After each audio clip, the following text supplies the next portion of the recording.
আসসালামু আলাইকুম স্যার। ওয়ালাইকুম আসসালাম। স্যার কেমন আছেন? জি, ইনশাআল্লাহ ভালো। আজকে আমরা কি পর্চা শিখবো স্যার? আজকে আমরা শিখবো আমাদের মালিকানা টাইটেলে তো অনেক পর্চা প্রয়োজন হয়। CS, SA, RS, DS, CT, BDS, DRS, তসদি, খসড়া, ভাগ পর্চা, মাঠ পর্চা, ডিবি পর্চা, সিটা খতিয়ান, পেটি খতিয়ান, নামজারি খতিয়ান, ডিসিআর, খাজনা। এর পূর্বে আমরা শিখছিলাম সিএস পর্চা দেখতে কেমন। আজকে আমরা শিখবো এসএ পর্চা দেখতে কেমন। এসএ পর্চা আমাদের এটা আমরা পাকিস্তান আমলে হয়েছে এটা বলতে পারি স্বাধীনের আগে। এই ঢাকা বিভাগে এসএ পর্চা যখন হয় সেটা হয় 1950 সাল থেকে 1970 সালের মধ্যে। এইখানে যে পর্চাটা হয়েছে আমরা সেটা আজকে আমরা দেখবো সেটা দেখতে কেমন। প্রথমে সিএস পর্চা ছিল লম্বা, এখন আমরা দেখবো এসএ পর্চা কেমন হয়। এসএ পর্চা হবে আড়াআড়ি। কেমন হবে? ল্যান্ডস্কেপ হবে। এসএ পর্চা একটা খতিয়ান থাকবে, সেই খতিয়ানটা থাকবে সর্বোপরে বাম পাশে। তাহলে এখানে বলা আছে হাল খতিয়ান 450, এটা হলো এসএ খতিয়ান, আর এটা হচ্ছে সাবেক খতিয়ান 507, এটা হলো সিএস খতিয়ান। তো এই হাল আর সাবেক নিয়ে আমি পরে কোনো সময় আপনাদেরকে ব্যাখ্যা দিব। এরপর থাকবে মালিকের নাম, অংশ, দাগ নম্বর, জমির শ্রেণী, এরপর থাকবে জমির পরিমাণ। এখানে দেখা যায় মোট দাগের জমি, এটা মোট জমির যদি হয় তখন এখান থেকে অংশ হয়ে আবার আসে।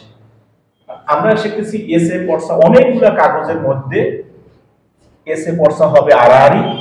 যদি এরকম একটা আড়াআড়ি পর্চা দেখি, খতিয়ানটা এরকম বামে এই অংশে দেখি, তাহলে আমরা ধরে নেব এটা এসএ পর্চা। যত বেশি কাগজ থাকুক না কেন, সেই কাগজের মধ্যে আমরা একটা আড়াআড়ি কাগজ দেখবো, সেই কাগজের মধ্যে খতিয়ানটা শুধু দেখবো বামে আছে, তাহলে আমরা ধরে নেব এটা এসএ পর্চা। ঠিক আছে?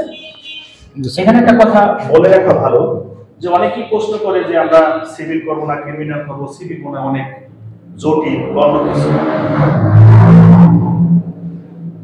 আমি মনে করি এই সিভিল প্র্যাকটিস সম্পূর্ণ কাগজের উপরে নির্ভর করে।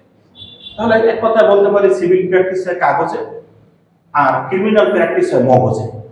এই বুদ্ধির উপরে, বুদ্ধির খেলা। এখানে অনেক কৌশল অবলম্বন করতে হয় ক্রিমিনাল প্র্যাকটিসে। আর সিভিল প্র্যাকটিস হিসেবে আপনাকে কাগজ ব্যবহার করতে হবে। যে যত কাগজ সঠিকভাবে উপস্থাপন করতে পারবে সে যত ভালো রেমিডি পাবে।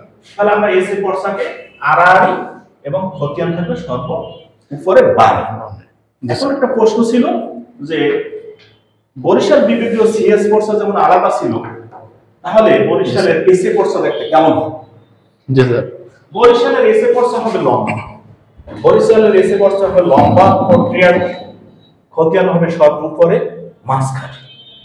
বরিশালের এসএ পর্চা হবে লম্বা, খতিয়ান একটা থাকবে সর্বোপরে মাঝখানে। বামে মালিকের নাম, অংশ, এটা নামজারি হয়েছে সেখান তথ্যগুলো।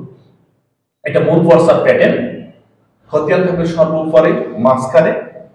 এটা ডিস্ট্রিক্ট বাকেরগঞ্জ, থানা গলাচিপা, মৌজা বাঁশবুনিয়া। এটা আমাদের পর্চা। তাহলে এসএ পর্চা কেমন হবে? লম্বা হবে, খতিয়ান থাকবে সর্বোপরে মাঝখানে থাকবে। পিছনের দিকে দাগ নম্বর থাকবে, জমির শ্রেণীবিন্যাস থাকবে, জমির পরিমাণ থাকবে। তাহলে আমরা দুইটা পর্চা দুই রকমের শিখতে পারি। ঢাকার পর্চা হবে আড়াআড়ি এরকমের, এখানে খতিয়ান। আর বরিশালের যে পর্চা হবে সেটা হবে খতিয়ান মাঝখানে, হ্যাঁ খতিয়ান হবে মাঝখানে, লম্বা হবে। তাহলে আমরা বুঝতে পারি যে আমাদের ঢাকা বিভাগীয় এসএ পর্চা হবে আড়াআড়ি, খতিয়ান থাকবে সর্বোপরে বামে। আর বরিশাল বিভাগীয় এসএ পর্চা হবে লম্বা, খতিয়ান থাকবে সর্বোপরে। আপনারা যারা আমাদের এই ভিডিওটা দেখছেন তারা বারে বারে দেখলেই আপনি একটু পরেই বুঝতে পারবেন, নিজেদের ফাইল থেকে পর্চা খুঁজে পাবেন। ঠান্ডা মাথায় দেখেন, ধৈর্য সহকারে দেখেন, আর কোনো লোকের কাছে যাইতে হবে না শেখার জন্য। আর এটা বেশি বেশি শেয়ার করবেন কেন, আমাদের বাংলাদেশের সবাই যেন দেখতে পায়, যারা প্রবাসী ভাই আছে তারা যেন দেখতে পায়। আর আপনারা নিজের পর্চা নিজেই খুঁজে পান, নিজের মালিকানা নিজেই তৈরি করেন। ধন্যবাদ সবাইকে, অসংখ্য ধন্যবাদ।